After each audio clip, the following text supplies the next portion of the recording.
बिस्मिल्लाहिर्रहमानिर्रहीम। अस्सलाम वालेकुम नाज़रीन, आप यूट्यूब चैनल देख रहे हैं। मैं इमरान खान हूँ। अभी लाहौर से हमारे सहाफ़ी ज़ईम लगारी साहब पर जुल्म सितम जारी था और उन्हें सच बोलने की सज़ा दी जा रही थी। ख़ास तौर पे उन्होंने रिपोर्ट करने की जुर्रत की जो कायदे आज़म मोहम्मद अली जिन्ना के हवाले से पाकिस्तानियों ने उनके साथ इजहार यकजहती किया। वो इसलिए किया कि इस मरतबा 14 अगस्त पे कायदे आज़म मोहम्मद अली जिन्ना की बजाय मिलिट्री एस्टेब्लिशमेंट को सर पे उठाया गया। कायदे आज़म की तस्वीर लगाने की बजाय जर्नैलों की फ़ोटोज़ लगाई गई और इसके बाद कौम ने रिएक्शन दिया और लोग निकले कायदे आज़म की फ़ोटोज़ लेकर। उस इवेंट की कवरेज करने की वजह से ज़ईम लगारी साहब को गिरफ़्तार कर लिया गया और उनके ऊपर जुल्म किया गया। अब एक और सहाफ़ी को इस्लामाबाद से गिरफ़्तार किया गया। सहाफ़ी हैं खालिद जमील साहब, ये सीनियर जर्नलिस्ट हैं इस्लामाबाद में। इन्हें FIA साइबर क्राइम ने गिरफ़्तार किया है और इन्होंने कुछ 3 जो आखिरी ट्वीट किए उनसे आपको आइडिया हो जाएगा कि इन्हें गिरफ़्तार क्यों किया गया। ये कॉलम तो लिखा सुहेल बड़ाइच ने, ख़बरें दी सुहेल बड़ाइच साहब ने, गिरफ़्तार कर लिया खालिद जमील साहब को। खालिद जमील साहब के आखिरी 3 ट्वीट अगर आप सुन लें तो आपको आइडिया हो जाएगा। एक ट्वीट उन्होंने जो आखिरी लिखा कि बात अब 2-4 साल के बच्चों की गिरफ्तारियों तक आ गई है, तो बेहतर है पाकिस्तान को बाज़ाब्ता सरकारी तौर पर खुली जेल डिक्लेयर कर दें। रोज़ रोज़ मुल्क और कौम की जग हंसाई अच्छी नहीं लगती। ये ट्वीट नागवार गुजरा एस्टेब्लिशमेंट को। जो अगला ट्वीट है वो इन्होंने जवाब दिया DG ISPR के ट्वीट के जवाब में। यानी जो सुहेल बड़ाइच ने कॉलम लिखा उसके ऊपर DG ISPR का स्टेटमेंट है। फील्ड मार्शल सैयद आसिम मुनीर ने ब्रसल्स में किसी सहाफ़ी को इंटरव्यू नहीं दिया, कोई भी सियासी बात नहीं की, माफ़ी वाली बात भी नहीं की। सुहेल बड़ाइच ने गैर जिम्मेदारी का सबूत दिया। अब इस पे खालिद जमील साहब लिखते हैं कि नानी ने कसम किया, बुरा किया, करके छोड़ दिया और बुरा किया। ये DG ISPR को उन्होंने एक मिसाल समझाई। देखिए, सीनियर सहाफ़ी कोई भी होगा ना पाकिस्तान में, वो ये मानेगा ही नहीं कि सुहेल बड़ाइच ने आर्मी चीफ से मुलाकात के बाद इतनी गैर जिम्मेदारी के साथ कुछ लिख दिया या मर्जी के बगैर कुछ लिख दिया। आर्मी चीफ से जो एक एक आदमी मिलता है उसकी बाकायदा लिस्ट होती है और उस मुलाकात के बाद बाकायदा आगाह किया जाता है कि ये बात आप पब्लिक कर सकते हैं, ये नहीं कर सकते। ये कोई रोटी को चोची कहने वाले लोग नहीं है। पाकिस्तान के आम आदमी को शायद ना पता हो, लेकिन जितने पाकिस्तान के सीनियर सहाफ़ी हैं या एंकर्स हैं उनको इस बात का आइडिया है। कोई एक भी ये बात मानने को तैयार नहीं है कि सुहेल बड़ाइच साहब ने अपनी मन मर्जी कर ली होगी। जितने सीनियर सहाफ़ी हैं या कॉलम राइटर हैं वो ये जानते हैं और वो ये कह भी रहे हैं अपने अपने अल्फाज में कि ये मुमकिन ही नहीं है कि सुहेल बड़ाइच जैसा सीनियर आदमी वो किसी जगह से उठे और मन घड़त एक कहानी सुना दे। DG ISPR ने उनके ऊपर एक गलत इल्ज़ाम लगाया जो नहीं लगना चाहिए था। बहरहाल इसमें जो उनका आखिरी ट्वीट है खालिद जमील साहब का, जिसके बाद उन्हें गिरफ्तार किया गया, ये 3 ट्वीट्स मैं आपको बता रहा हूँ। वो लिखते हैं सुहेल बड़ाइच ने तो वही लिखा जो उसे कहा गया। बंदे को वो बात ही नहीं करनी चाहिए जिस पर कायम ना रह सके और 6 रोज बाद तरदीद करनी पड़े। ये जनाब खालिद जमील साहब ने, और 6 रोज बाद तरदीद क्यों की? तरदीद आती तो पहले दिन आ जाती।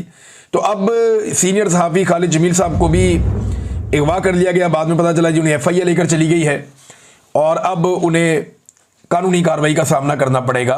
क्यों करना पड़ेगा? कि तनकीद नहीं सुन सकते इस वक्त पाकिस्तान के मिलिट्री एस्टेब्लिशमेंट के लोग। जो तनकीद की जा रही है उनके ऊपर खालिद जमील साहब ने जो की है या बाकी लोग जो कर रहे हैं, जो ज़ईम लगारी ने किया, जो बाकी सहाफ़ी करते हैं, तो सहाफ़त पाकिस्तान में एक जुर्म बना दी गई है और लगातार यही किया जा रहा है। सुहेल बड़ाइच साहब ने एक और कॉलम लिखा सोशल मीडिया पर, उन्होंने उसको जारी किया है और उन्होंने तस्हीह करने की कोशिश की है। मेरे ख्याल में सुहेल बड़ाइच साहब नाकाम रहे, मुकम्मल तौर पे नाकाम रहे हैं सफाई पेश करने में। मैं उनसे उम्मीद कर रहा था कि जितने वो पुराने आदमी हैं, जितना उनका तजर्बा है, मैं इससे बेहतर की उनसे उम्मीद कर रहा था, लेकिन वो कर नहीं पाए। नंबर 1 DG ISPR, जिन्होंने उन्हें DG ISPR ने उनके ऊपर एक्चुअली जो हमला हुआ वो तो DG ISPR ने किया ना, कि ज़ाती मफाद की खातिर झूठ बोला, मन घड़त कहानी सुनाई, अपने से घड़ के कहानी सुना दी। तो सीनियर सहाफ़ी के लिए बड़ी एक तौहीन अमेज़ बात थी, लेकिन उन्होंने DG ISPR की तारीफ की इसके बदले में। लेकिन सारा अटैक उन्होंने PTI पे कर दिया या PTI के लोगों पे कर दिया या सोशल मीडिया पे कर दिया। भाई जिसने आपकी मंजी ठोकी है जिनसे मुलाकात करके आपने बात की और उसके बाद आपकी मंजी ठुक गई, उधर आपकी जुबान ही नहीं चल रही, उधर आप बात ही नहीं कर रहे। लेकिन जो लोग उसकी निशानदेही कर रहे हैं वहां आप बात कर रहे हैं। देखिए, पीटीआई ने सुहेल वड़ाइच साहब को यह बात समझनी पड़ेगी, पीटीआई ने खबर देने पे सुहेल वड़ाइच साहब की कोई तनकीद नहीं की, कोई क्लास नहीं ली। सारी पीटीआई को अगर आप गौर से देखें, या जो लोग सुहेल वड़ाइच साहब पे सहाफियों में तनकीद कर रहे हैं उनको भी आप सुने, तो वो कहते हैं सुहेल वड़ाइच साहब खबर आपने बिल्कुल ठीक दी, जो आपने सुना वो आपने खबर दे दी। और उसकी तस्दीक ऐसे होती है कि गुज़िश्ता साल 7 मई 2024 को यही बात DGISPR ने अपने मुंह से कही हुई है, और मुख्तलिफ जगहों पे बार बार ये सारे लोग करते हैं। बेशुमार टाउट्स इससे पहले ये बात कर चुके हैं, मीडिया के ऊपर बार बार कह चुके हैं जनाब माफी मांगनी पड़ेगी, नाक रगड़नी पड़ेगी, जब तक माफी नहीं मांगेंगे तब तक नहीं छोड़ेंगे। ये बातें पहले बहुत लोग करते रहे, आप पहले आदमी नहीं है, ये ख्वाहिश भी है और ये बातें भी पहले होती रही हैं। ये बात करके आपने कोई गुनाह नहीं किया, आपने वही बताया जो आपने सुना, और कोई ये मानने को तैयार नहीं है कि आपने अपने से एक कहानी सुना दी, ऐसा हो नहीं सकता।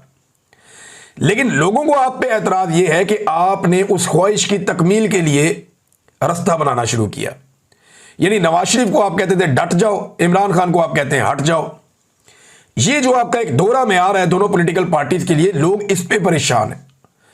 इसके बारे में लोग ये कह रहे हैं। अब सुहेल वड़ाइच साहब अपने जो उन्होंने सफाई पेश की है, एक तो DGISPR के मामले में उन्होंने खामोशी इख्तियार की, ठीक है, उनकी अपनी चॉइस है। दूसरा, वड़ाइच साहब ने एक तरफ तो इमरान खान साहब को यू टर्न, ये कॉलम में ही कहा था ना अपने कि इमरान खान साहब एक यू टर्न ले लें, जो उनके बकौल बहुत अच्छे होते हैं, और माफी मांगने के आपने मशवरे दिए इमरान खान साहब को। एक तरफ सुहेल वड़ाइच साहब अपने नए कॉलम में कुछ और कह रहे हैं, पुराने कॉलम में कुछ और कह रहे हैं। पुराने कॉलम में सुहेल वड़ाइच साहब ने ख्वाहिश का इजहार किया था कि इमरान खान साहब को यू टर्न लेके माफी मांग लेनी चाहिए, मुल्क की खातिर आगे बढ़ जाएं। लेकिन दूसरी तरफ अब जो कॉलम उन्होंने लिखा नया, इसमें उन्होंने कुछ ऐसी लाइनें शामिल की जो एस्टेब्लिशमेंट की नई लाइन है, जो अब टाउट्स बयान कर रहे हैं। 6 दिन की अच्छी तरह जब अवाम ने सफाई सुथराई कर दी, जब माफी का बेड़ा गर्क कर दिया, मैंने अवामी राय इकट्ठी की हुई है माफी के मामले पे, वो आपको अगले एक आधे दिन में मैं सुनवाऊंगा, उसको एडिट कर रहा हूं मैं कि अवाम क्या कहती है माफी के मामले पर। तो दूसरी तरफ सुहेल वड़ाइच साहब अब ये कह रहे हैं कि मेरी मालूमात के मुताबिक वफामत, माफी और किसी मुआहदे की दूर दूर तक कोई गुंजाइश नहीं है। यानी एक तरफ एक बंदा कह रहा है कि जनाब ना कोई माफी होनी है, ना कोई मुफाहमत होनी है, ना कोई मुआहदा होना है, इसकी दूर दूर तक कोई गुंजाइश नहीं है, ये मेरी इतला है, ये मेरी मालूमात है। लेकिन साथ ही वो बंदा कह रहा है जी फिर भी आप माफी मांग लें। ये अजीब नहीं लगता आपको सुनने में कि एक तरफ सुहेल वड़ाइच साहब कह रहे हैं कि ना माफी होनी है, ना मुफाहमत होनी है, और ना किसी किस्म का कोई मुआहदा होना है, इसकी दूर दूर तक कोई गुंजाइश ही नहीं। दूसरी तरफ वही आदमी कह रहा है इमरान खान से कि जनाब मेरी ये ख्वाहिश है तो आप माफी मांग लें। यानी बगैर मुतालबे के और बगैर किसी फायदे नुकसान के सिर्फ सुहेल वड़ाइच साहब की ख्वाहिश पूरी करने के लिए इमरान खान साहब यू टर्न लेके माफी मांग लें। ये सुहेल वड़ाइच साहब बहुत अजीब लग रहा है। मैं आपसे इससे बेहतर की तवक्को कर रहा था कि आप बेहतर अंदाज में आएंगे। बहुत सारी और चीजें भी उन्होंने गलत की हैं, मेरा इतना टाइम नहीं है, तो आगे चलते हैं दीगर खबरों की तरफ। नाजरीन, जो शहरियार खान को गिरफ्तार किया गया था, अलीमा खान साहबा के जो बड़े बेटे हैं, अब तो छोटे को भी पकड़ लिया गया है, तो बड़े बेटे को जो गिरफ्तार किया गया था उनकी अहलिया ने कुछ सबूत पेश किए हैं। ये सबूत आप देखिए। उनकी अहलिया, जिनका नाम मारिया शहरियार खान है, वो बताती हैं जनाब, उन्होंने एक तस्वीर पोस्ट की और उस तस्वीर में उन्होंने बताया कि 9 मई का जो प्रोटेस्ट हुआ जिना हाउस में या कोर कमांडर हाउस के सामने, उस वक्त उन्होंने बताया कि हम लाहौर से 750 किलोमीटर दूर थे और my family home in Chitral, और वहां पे हमारे साथ कोई 1 दर्जन के करीब फैमिली फ्रेंड और उनके बच्चे भी थे। यानी ये लोग मई के महीने में, ये याद रखिएगा आपके मई के महीने में होता क्या है, यहां पे चित्राल में एक फेस्टिवल होता है बड़ा शानदार किस्म का, लोग ये फेस्टिवल देखने जाते हैं, मैं भी गया हूं कई दफा। तो ये शायद उस चक्कर में गए हुए थे चित्राल में, और जो उनकी अहलिया है वो ये बता रही हैं, और उन्होंने साथ अपने मोबाइल फ़ोन का रिकॉर्ड पेश किया है। ये मोबाइल फ़ोन है Apple iPhone 13 pro max, 13 pro ये मोबाइल है, और ये इसमें लिखा हुआ है कि मंगल का दिन 9 मई 2023 है, सुबह के 9:22 पे ये फ़ोटो खींचा गया है और वाइड कैमरा इसमें इस्तेमाल किया गया है। सारी तफसीलात इसमें लगी हुई हैं और साथ मैप भी लगा हुआ है। तो उन्होंने वो सबूत पेश कर दिया, और ये जो डिजिटल फुटप्रिंट है ये आजकल मिल जाते हैं। उन्होंने बताया कि जिस वक्त 9 मई हो रहा था उस वक्त हम लोग 750 किलोमीटर दूर थे। अब अगर ये आए हैं तो किसी फ्लाइट से ही आए होंगे ना, तो कोई सबूत देना पड़ेगा, किसी फ्लाइट का सबूत देना पड़ेगा। कोई आदमी जब फ्लाई करता है तो जहाज का रिकॉर्ड होता है, कोई टिकट होता है, कोई और चीज होती है, और वो हमेशा अवेलेबल रहता है, तो गवर्नमेंट वो निकाल सकती है।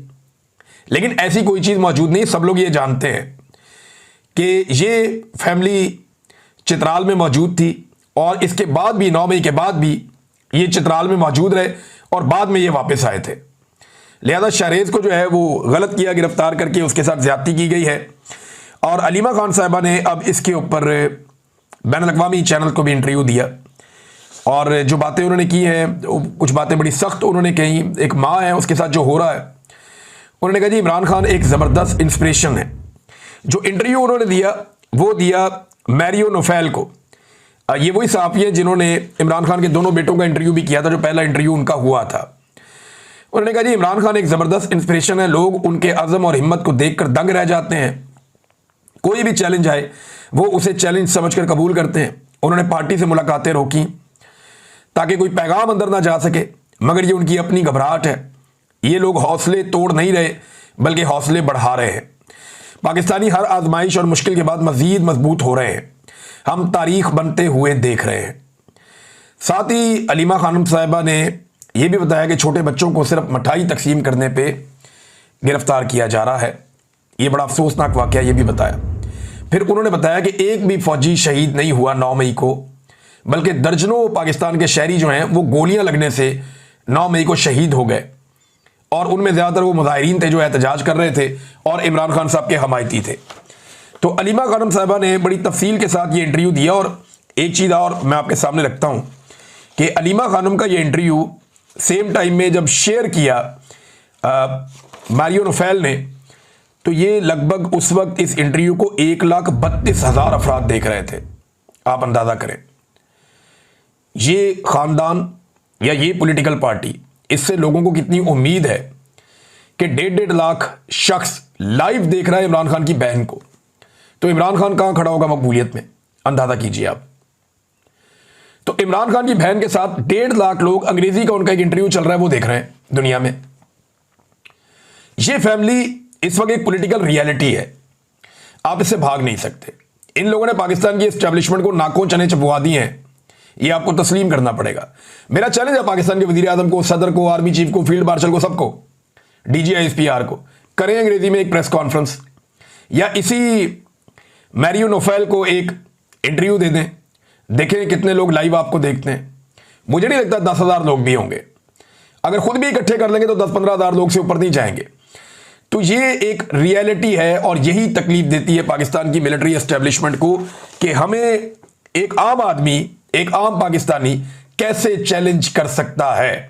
कोई कैसे हमसे आगे निकल गया, कोई कैसे अवाम की नज़रों में हमसे बेहतर हो गया, कोई कैसे कौम का हीरो बन गया और हम कैसे विलन बन गए। ये मिलिट्री एस्टेब्लिशमेंट की कहानी है, और उनकी गलतियों की वजह से ये सब कुछ हुआ। जब आप खुद को खुदा समझना शुरू कर देते हैं ना, तो ऐसी चीज़ें हो जाती हैं। इमरान खान की दूसरी बहन ने कहा कि, और वो दीवारें फलांगने की बात कर रहे थे कि घर के अंदर दाखिल हो गए भी, अगर बेटे को गिरफ्तार करना था तो आप दरवाजे में बुला लेते, बुला के गिरफ्तार कर लेते। लेकिन बड़ी तादाद में लोग अंदर घुस जाते हैं बंदूकें लेकर, और जाकर वहां पे बच्चों और बीवी के सामने गन पॉइंट पे घसीट के लेकर जाते हैं। तो ये अनफॉर्चुनेट है, ज्यादती है।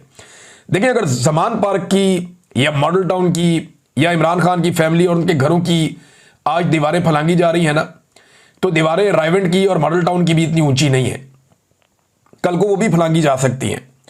तो सियासतदान जो हैं वो आज तो तस्मों के साथ लटके हुए हैं, उन्हें समझ नहीं आ रही। आज तो बूट पॉलिश कर करके उनकी आंखों में पॉलिश भर गई, उन्हें नजर नहीं आ रहा कुछ भी। लेकिन ये अपने अंजाम को दावत दे रहे हैं, और ये अपने कल को यानी अंजाम को भूल गए हैं कि लोग इनके साथ क्या करेंगे। जितना जुल्म और बर्बरियत ये कर रहे हैं, एक स्टेप और आगे जा रहे हैं, और कल जब ये सब कुछ बाकी जमातों के साथ होगा तो वो रोएंगे और कोई सुनेगा भी नहीं। लोग कहेंगे ये तो हमने पहले होता हुआ देखा था, ये कौन सी कोई चीज पहली मर्तबा हो रही है।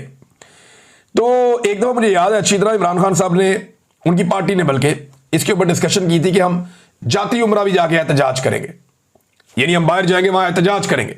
करप्शन के मामला थे। तो उस वक्त पाकिस्तान के पूरे मीडिया में मातम शुरू हो गया था कि भाई चादर और चार दीवारी, नवाज शरीफ का घर है तो बाकियों के भी घर हैं, किसी के घर जाने का आज तक कभी किसी ने सोचा ही नहीं।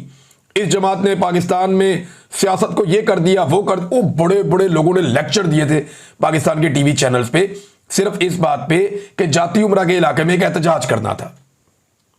लेकिन आज इमरान खान के घर का दरवाजा तोड़ा जाता है, चादर और चार दीवारी का बार बार तकद्दुस पामाल किया जाता है।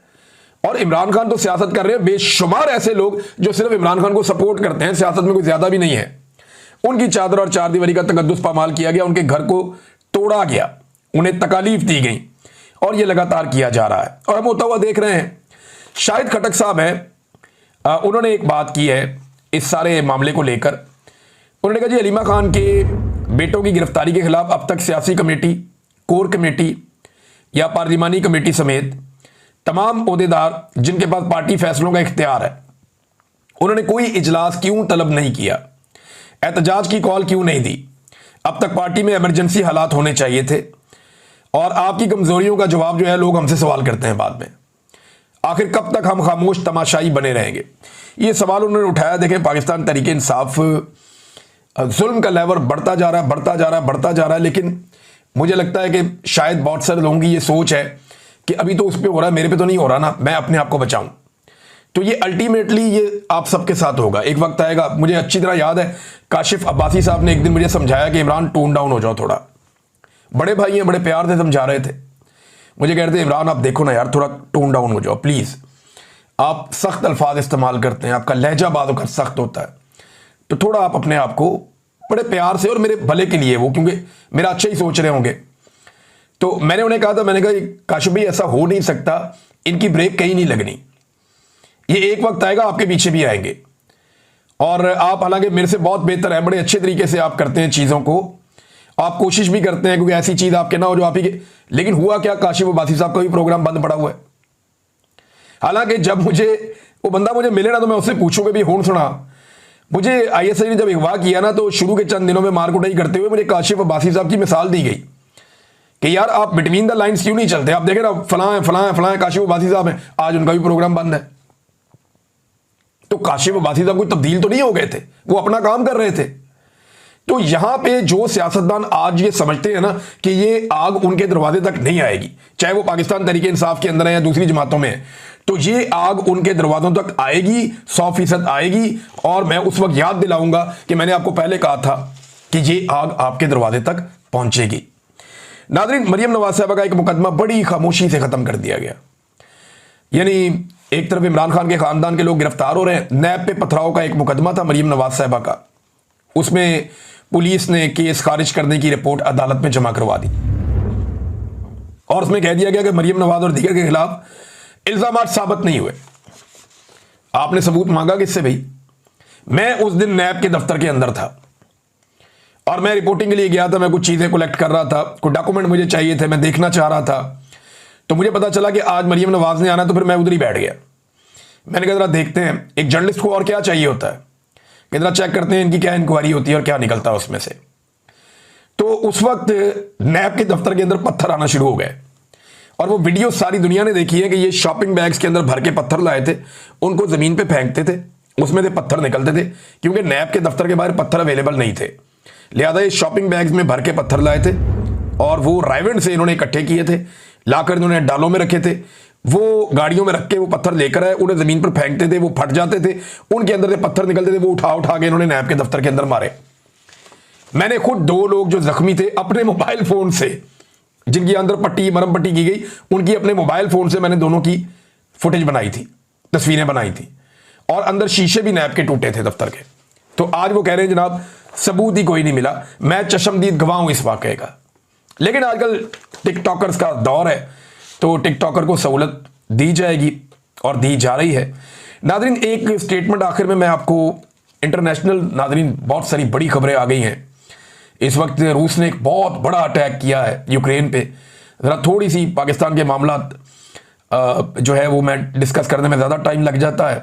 मैं चाहता हूँ कि एक आधे दिन में मे बी वीकेंड पे मैं आपको इंटरनेशनल न्यूज़ में पूरा सिनेरियो बताऊंगा कि कौन आज कहाँ खड़ा है। फ़लस्तीन पे बात करनी है, हमने यूक्रेन पे बात करनी है, वो सारी चीजें जो लेटेस्ट फैक्ट्स हैं, दुनिया कहां जा रही है, वो आपके सामने में रखूंगा।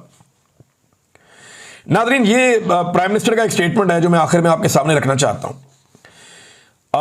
शहबाज शरीफ ने कहा क्या, ये स्टेटमेंट आप सुने और फिर आप सर पकड़ के बैठ जाएंगे कि यार ये कैसे हो सकता है। शहबाज शरीफ साहब का स्टेटमेंट ये है कि ये वो पाकिस्तान नहीं है जिसके लिए कुर्बानियां दी गई थी, मेरिट को अपनाकर इस मुल्क को अजीम बनाएंगे। यार मेरिट का लफ्ज कोई भी बोले दुनिया में, शहबाज शरीफ नहीं बोल सकता। 17 सीटों के ऊपर मेरिट की धज्जियां उड़ा के जिस शख्स को वजीर आजम बनाया गया, वो मेरिट की बात कैसे कर सकता है? अगर इस मुल्क में आज तक मेरिट की कोई सबसे बड़ी खिलाफ वर्जी हुई है तो वो शहबाज शरीफ का वजीर आजम बनना है। 17 सीटों के साथ उठा के वजीर आजम बना दिया और अब उसको 2/3 अक्सरियत भी दे दी। मेरिट की बात वो बंदा कैसे कर सकता है जिसका अपना वजूद ही मेरिट के खिलाफ है? यानी ये आदमी कभी भी प्राइम मिनिस्टर नहीं हो सकता, कोई भी हो सकता था।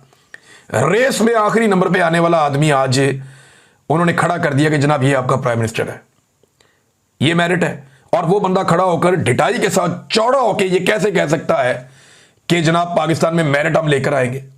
आप मेरिट नहीं लेकर आएंगे, आपने मेरिट की धज्जियां उड़ा दी हैं। सिर्फ आप अपने आसपास ओहदे देख लें, आप सरकारी ओहदों पर बैठे हुए लोग देख लें। मेरिट की आपने ऐसी ऐसी खिलाफ वर्जी की है कि हर महकमे में लाके आपने रिटायर्ड जर्नल बैठा दिया है और मेरिट की धज्जियां उड़ा दी हैं। अब तक इतनी, अपना ख्याल रखिएगा, अपने चैनल का भी अल्लाह हाफिज़।